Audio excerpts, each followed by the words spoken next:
The Hyundai i30 Sedan N is one of the performance car world's best kept secrets. And now it's had a facelift to, apparently, make it even better.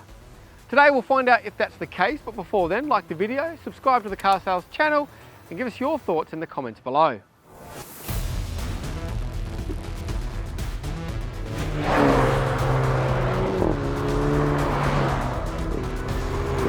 Perhaps the reason the i30 Sedan N remains a bit of a secret is that it has somewhat of an identity crisis. Sedans are typically quite restrained, but this is all creased like used wrapping paper, and it looks like it might be a sedan, or it could be a hatch, or even a four-door coupe. It doesn't even know what its name is. It's called i30 Sedan in Australia, Avante in Korea, and Elantra everywhere else. Pricing has increased slightly, but there's only the one premium trim level now, and options are limited to premium paint at $595 and a sunroof for $2,000.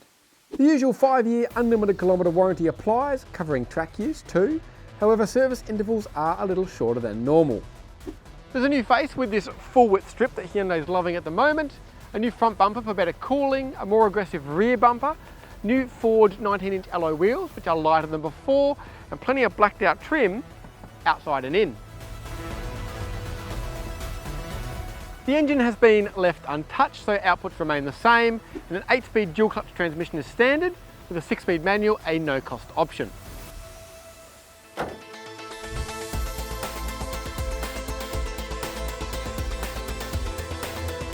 It might be called the i30 Sedan, but the interior has virtually nothing in common with its hatchback sibling.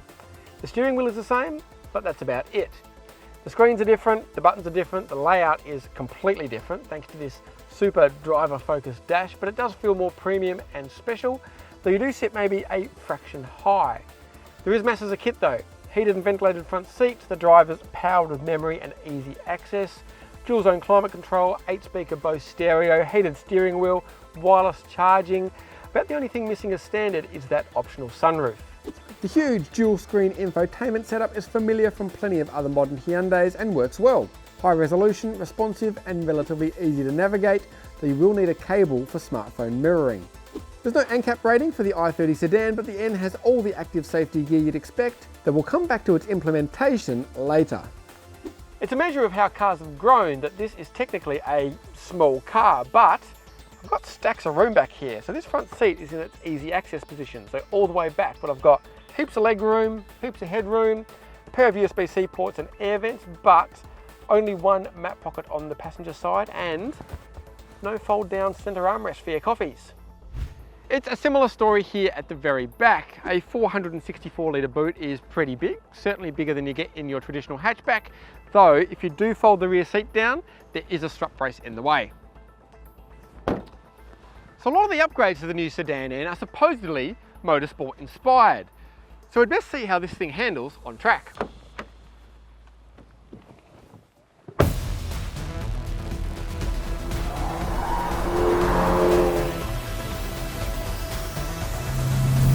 All the changes to this new i30 Sedan N are very nerdy and detail oriented. For example, the steering system now has a gearbox yoke for better feedback and accuracy, and a low friction universal joint for improved precision. Wow. As such, without a direct back-to-back comparison, you're probably not going to feel a whole lot of change compared to the old one. But it doesn't really matter, because the old car was one of the best, budget-friendly at least, track cars you could possibly buy. It is fantastic.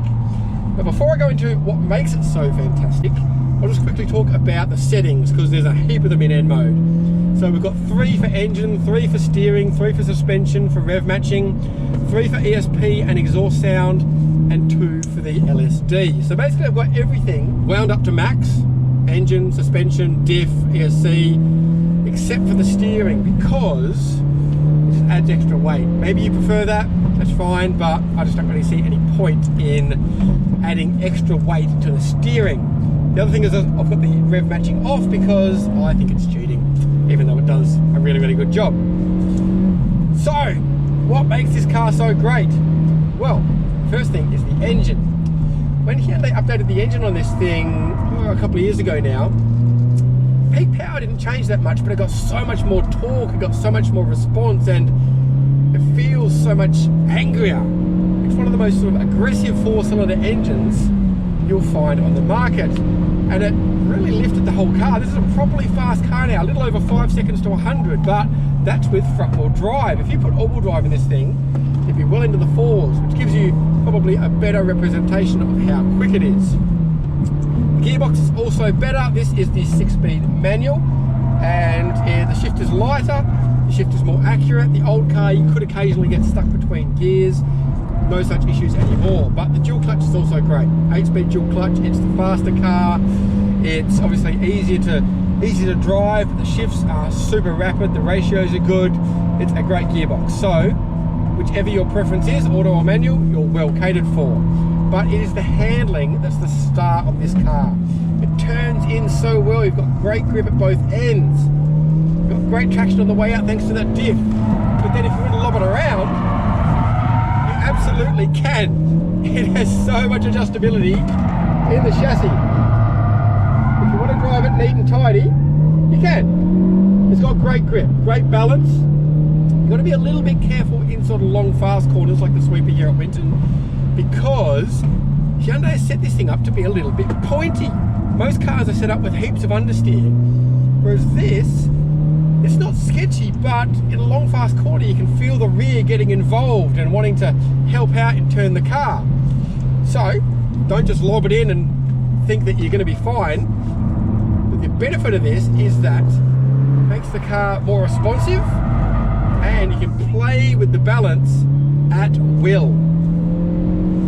I've said it before, but one of the hallmarks of a great performance car is that it does what you want it to do. You don't have to necessarily drive around it. If you want to drive it neat, you can. If you want to lob it in and have some oversteer or help get the front end pointed, it's happy to oblige. It actually feels a little bit more playful than the hatch, and I don't know if that's suspension settings or if it's the result of that boot hanging out the back affecting the weight distribution. But regardless, whatever it is, this thing absolute right on track, and we'll do it lap after lap after lap after lap. So the i30N absolutely delivers on track. Let's see how it goes on the road.